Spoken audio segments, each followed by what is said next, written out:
મહત્વના સમાચાર સામે આવી ગયા છે। લોકસભાની ચૂંટણીને લઈ અને મહત્વના સમાચાર।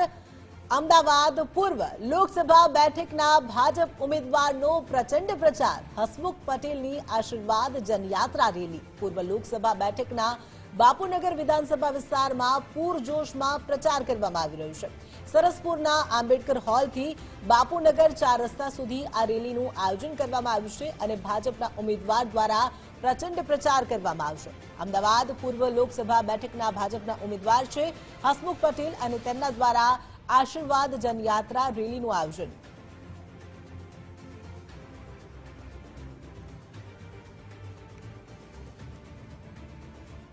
ભાજપ પૂર્વ વિસ્તારના લોકસભાના ઉમેદવાર અને સાંસદ જે હસમુખ પટેલ છે તેઓ અત્યારે પ્રચંડ પ્રસાર માટે નીકળ્યા છે બાપુનગર।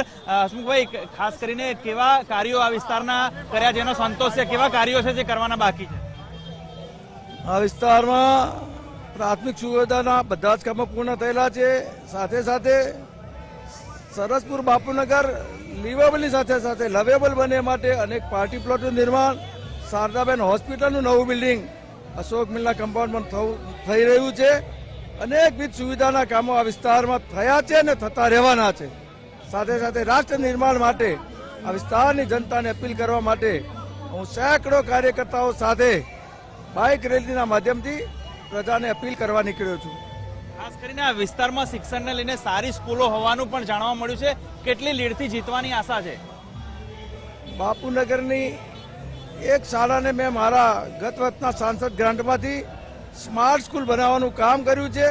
શિક્ષણ ખૂબ સુંદર છે અને પ્રજાનો જે પ્રતિસાદ જોઉં છું, નરેન્દ્રભાઈ મોદી અને અમિતભાઈ શાહ પ્રત્યેનો પ્રેમ જોઉં છું। ભારતીય જનતા પાર્ટીની વિચારધારાને વરેલી પ્રજા 7 લાખ કરતાં વધુ મતોથી ભારતીય જનતા પાર્ટીના ઉમેદવારને વિજય બનાવશે, એનો મને પાક્કો વિશ્વાસ છે। આ અબકી બાર મોદી સરકાર અને મોદીની ગેરંટી સૂત્રો ચાલી રહ્યા છે। ક્યાંક ને ક્યાંક ઉમેદવારોને પણ આનો ફાયદો થઈ રહ્યો છે। મતદારો વિશે શું કહેશો?